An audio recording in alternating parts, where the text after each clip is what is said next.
बिहार चुनाव ने अब रफ्तार पकड़ ली है। आज तेजस्वी यादव ने नामांकन दाखिल कर दिया है। वहीं चुनाव आयोग के आदेश की बुर्का पहनकर आने वाली वोटरों की पहचान होगी, इस मुद्दे पर भी राजनीति शुरू हो गई है। वहीं उत्तर प्रदेश के मुख्यमंत्री योगी आदित्यनाथ की रैलियों का बिहार चुनाव पर क्या असर होगा, इन सभी मुद्दों पर राष्ट्रीय प्रस्तावना मीडिया समूह के ब्यूरो चीफ पीयूष त्रिपाठी ने संपादक समन्वय अभयानंद शुक्ल से खास बातचीत की।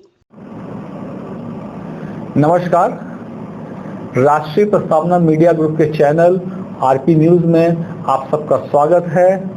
हम आज की चर्चा को बिहार से ही शुरू करने वाले हैं। बिहार पे ही हम चर्चा करेंगे। हमारे साथ हैं हमारे संपादक समन्वय अभयानंद शुक्ल जी, जिनसे हम बिहार के बारे में, बिहार की राजनीति बहुत तेजी से करवट ले रही है।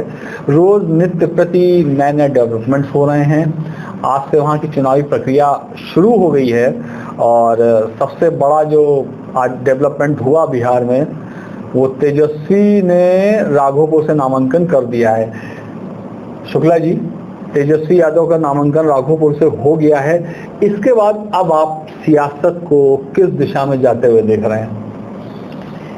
तेजस्वी यादव ने आज राघोपुर से अपना पर्चा दाखिल कर दिया। हालांकि जी, इंडी गठबंधन में अभी तक सीटों का औपचारिक बंटवारा नहीं हुआ है और न तो औपचारिक घोषणा ये हुई है कि कौन कहां से लड़ेगा।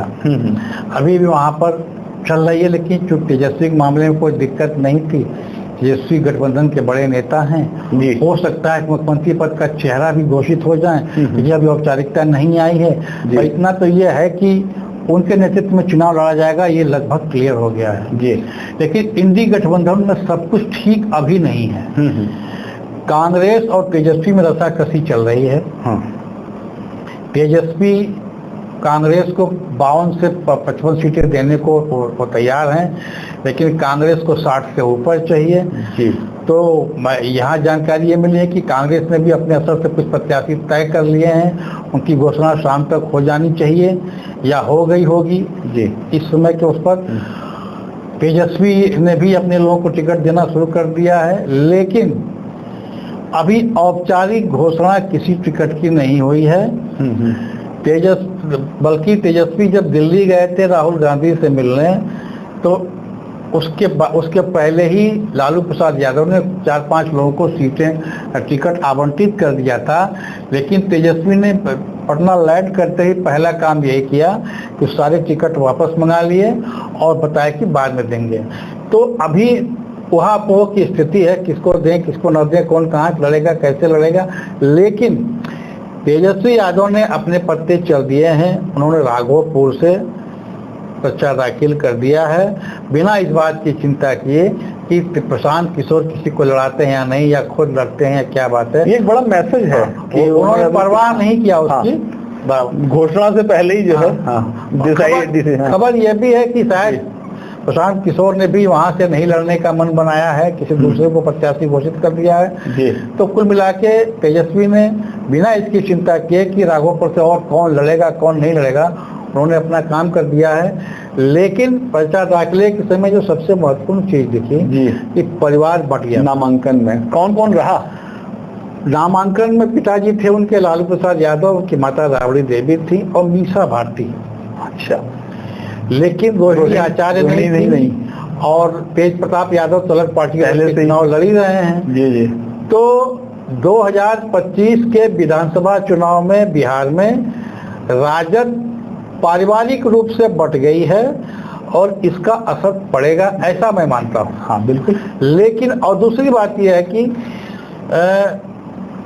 जिस मुकेश सहनी को 30 सीटें चाहिए थी और डिप्टी सीएम पद का वो चाहिए था, दावेदारी चाहिए थी, उनको सीएम पद की दावेदारी, डिप्टी सीएम की दावेदारी नहीं मिली है और 30 सीटें नहीं मिली हैं।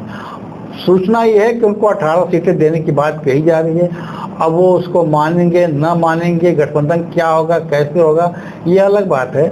लेकिन तेजस्वी यादव ने अपनी तरफ से पर्चा दाखिल करके एक अपना एक चुनावी चुनाव के रण में अपना जो संदेश देने की शुरुआत कर दी है। जी हाँ बिल्कुल, ये तेजस्वी ने एक बड़ा संदेश देने की कोशिश की कि उन्होंने सबसे पहले पर्चा दाखिल किया। जो सबसे बड़ा नेता जिसने आज पर्चा दाखिल किया है बिहार में।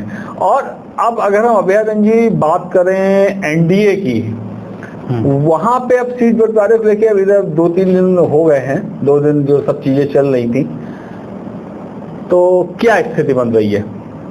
जी, एनडीए में देखिए, हालांकि कल तो सीटों का बंटवारा हो गया था, किसको कितनी सीटें मिलेंगी जी, लेकिन थोड़ा ये रहा कि जीतन राम मांझी और उपेंद्र कुशवाहा को दिक्कत थी कि उनकी सीटों पर एलजेपी यानी चिराग पासवान को दे दिया गया है, उसको लेकर दिक्कतें रहीं। लेकिन पता ये चला है कि मांझी भी अब धीरे धीरे टोन डाउन हो रहा है, मान गए हैं। लेकिन उपेंद्र कुशवाहा अमित शाह से मिलने दिल्ली गए थे और उनको उनके मन मुताबिक सीटें मिली या नहीं, अभी इसकी कोई औपचारिक सूचना नहीं मिल पाई, क्लियर नहीं हो रही है, एनडीए की पिक्चर क्लियर नहीं है। लेकिन जी, उन्होंने आते ही एक बयान दिया था कि एनडीए में सब कुछ ठीक ठाक चल रहा है, एनडीए की सरकार बनेगी और मैं संतुष्ट हूँ जी। तो इसके पीछे कहानी ये बताई जा रही है कि उपेंद्र कुशवाहा को केंद्र में एक मंत्री पद देने की बात हुई है, इस पर वो मान गए हैं। अब वो सीटों का कोई मामला ऐसा नहीं है, ये बड़ी बात है। होगी। तो चिराग पासवान को भी माफिक मिल गया, उपेंद्र कुशवाहा खुश हो गए, मांझी पहले से ही, मांझी भी खुशी हैं, एक सीट उनको एक्स्ट्रा चाहिए थी लेकिन वो लगभग संतुष्ट हैं। तो अभी तक की जो सूचना यही है कि जो सीटों का बंटवारा, नंबर का जो बंटवारा हुआ था एनडीए में, वो एज इट इज ही रहेगा। हो सकता है कि पर्चा दाखिले के समय थोड़ा दाएं बाएं हो जाए। एक खबर जरूर आई है कि जो सीटें जी एलजेपीआर यानी चिराग पासवान को चाहिए थी, उनमें 2 सीटों पर एडीयू ने भी अपना टिकट दे दिया है। अच्छा, तो ये थोड़ी चिंता की बात है कि इसको कैसे बिल्कुल सही बात है। आप दोनों गठबंधन में हैं, दोनों बड़े बड़े हाँ, और चिराग पासवान पर प्रधानमंत्री नरेंद्र मोदी का हनुमान है, वो हनुमान कहे जाते हैं। तो इसको भाजपा कैसे निपटाएगी ये देखने वाली बात होगी। बाकी कहीं से कोई दिक्कत की बात है नहीं। चिराग वो क्या कहते हैं कि जितना मांझी मान गए हैं, कुशवाहा भी मान गए हैं, और जदयू का साफ साफ करना है भाई कि देखिए भाजपा अपने हिसाब से तय करे कि किसको क्या देना है क्या नहीं देना है। हमारा गठबंधन भाजपा से है, तो हाँ कोई दिक्कत की बात नहीं है। बल्कि हम तो ये कहेंगे कि सबसे तेज निकले वो जो बाहुबली है मोकामा से अनंत सिंह, बिना सीटों की घोषणा हुए उन्होंने सबसे पहले जदयू की ओर से पर्चा दाखिल कर दिया मोकामा से। देखो उनको क्या पार्टी सिंबल मिल गया? अभी मिला नहीं है, उन्होंने दाखिल कर दिया, पर्चा दाखिल कर दिया सिंबल, वो बात जमा करेंगे। लेकिन ये है कि अब वो बाहुबली है, उनका अपना तरीका है बात करने का। तो वहाँ सूरज भान जो है आने वाले हैं शायद आरजेडी की तरफ से, तो लड़ाई वहाँ कांटे की होगी। हाँ, सूरज भान बड़े बाहुबली हैं जी, देखे कौन क्या बड़ा इंटरेस्टिंग हो जाए। हाँ। अच्छा शुक्ला जी, अब जैसे ये तो हो गई इंडी और एनडीए की बात, अगर हम चुनाव आयोग की तरफ चले तो आयोग का एक बड़ा वो आया है फैसला, आप कहिए आदेश, कि जो बुर्का नशी महिलाएं हैं उनकी पहचान को लेकर, जो वोट डालने बुर्के में जो महिलाएं आएंगी वोटर, लेकिन अब इसमें भी एक पॉलिटिक्स शुरू हो गई, इस पर भी राजनीति शुरू हो गई। जो आयोग ने ये कहा, आदेश दिया, वो कितना असर डालेगी, किस तरह की ये पॉलिटिक्स है, क्या है इसमें भी? जैसे सुनने हमारे समाजवादी पार्टी इस पे सवाल उठा रही है। ये बेवजह है जी। वो कहते हैं ना कि मुद्दई सुस्त गवाह चुस्त। भाई चुनाव बिहार में हो रहा है जी, तात्कालिक ये आदेश बिहार के चुनाव के लिए है। इंडी गठबंधन, तो इंडी गठबंधन के वहाँ बड़े नेता हैं, आरजेडी वगैरह, जोर शोर से इस तरह बातें नहीं उठाई जा रही जितना परेशान अखिलेश यादव हैं। हाँ अखिलेश, अब कोई मतलब नहीं, हम करें कि आप सही वोटर हैं कि नहीं, ये पहचान करने का काम चुनाव आयोग का है। बिल्कुल। और उसने इसके लिए आंगनबाड़ी कार्यकर्तियों को लगा रखा है। महिला अगर महिला का चेहरा देख लेगी कौन सी आफत है? वो सही है, सिक्योरिटी चेक में हर जगह होता है, एयरपोर्ट पे सभी जगह होता है। आप जब हज करने जाते हैं, तमाम जगह जाते हैं, तो आपका जो पासपोर्ट चेक होता है तो आपको चेक करता है कि नहीं? बिल्कुल। तो अगर वहाँ चेकिंग हो सकती है, यहाँ चेकिंग में क्या दिक्कत है? हाँ, ये तो पारदर्शी चुनाव के लिए जरूरी भी है। यह मुद्दा ही बेवजह का है जी। दरअसल समाजवादी पार्टी के पास कोई मुद्दा बचा नहीं है, और वो बेवजह का ध्यान भटकाने के लिए इस तरह की बातें कर रही है जी। और मुझे नहीं लगता कि ये मुद्दा कोई इतना महत्वपूर्ण है, इससे बिना कोई दिक्कत होनी है। ये बेवजह का वितंडा खड़ा किया जाना है। जी शुक्ला जी, अब अगर हम बात करें बुर्का पॉलिटिक्स, तो आपने बता दिया कि कोई बहुत असर नहीं होने वाला है, उसका कोई असर नहीं हो रहा, लेकिन असर एक बड़े नेता का, स्टार प्रचारक, हमारे उत्तर प्रदेश के मुख्यमंत्री योगी आदित्यनाथ, वो जहां जाते हैं चुनावों का रिजल्ट पलट जाता है। आप हरियाणा देख लीजिए, आप इससे पहले देख लीजिए, महाराष्ट्र देख लीजिए, पिछले बिहार चुनाव को देख लीजिए, कई बार ऐसा हुआ है ना। वो तो आपको क्या लग रहा है, फिर योगी की सुनने में आ रहा है कि 20 रैलियां होने वाली हैं, अभी डेट नहीं आई है, क्या लगता है क्या असर होगा? योगी की डिमांड तो चुनाव प्रचार में रहती ही रहती है सबसे ज्यादा, क्योंकि मोदी के बाद मुझे पोस्टर बॉय हो गए हैं। जी जी। और वो प्रभावित करते ही करते हैं, उनका स्ट्राइक रेट भी ठीक रहता है, चाहे महाराष्ट्र हो, चाहे हरियाणा हो, चाहे छत्तीसगढ़ रहा हो, चाहे मध्य प्रदेश रहा हो। हाँ। जहां जहां योगी ने प्रचार किया उनका एवरेज जो है 60-70 यही रहा है, कहीं तो 90 तक रहा है, 95 तक रहा है जी। तो योगी की डिमांड तो रहेगी ही, और प्रचार के लिए डिमांड उनकी, लोग उनको सुनना भी चाहते हैं। बिल्कुल योगी की बहुत। हाँ, मैं एक टीवी डिबेट में देख रहा था जी, तो वहाँ के लोग जो थे बता रहे कि भाई हम तो योगी को सुनना चाहते हैं, योगी बहुत बढ़िया बोलते हैं, बड़ा उनका अच्छा है वो है। तो वो प्रचार तो अलग चीज है, योगी को सुनने वाले योगी की फैन फॉलोइंग बहुत है। मैं हिमाचल प्रदेश गया था, कांग्रेस की सरकार है वहाँ तमाम लोग मुझे मिले, जब उन्हें ये पता चला मैं उत्तर प्रदेश से आया हूँ और पत्रकार हूँ, तो योगी के बारे में पूछना शुरू किया। आपके योगी जी बड़ी तारीफ शुरू कर दी लोगों ने। योगी एक तरह से आप कह सकते हैं कि उत्तर प्रदेश की पहचान बन गई है जी, और पूरे देश में नहीं, दुनिया में का ब्रांड एम्बेसडर कह सकते हैं उनको। हाँ। अगर आप उनको कहते हैं कि हिंदुत्व का ब्रांड एम्बेसडर, तो आप उनको यूपी का ब्रांड एम्बेसडर कह सकते हैं जी। अब वो अलग बात है कि अखिलेश यादव कहते हैं कि वो घुसपैठिया है।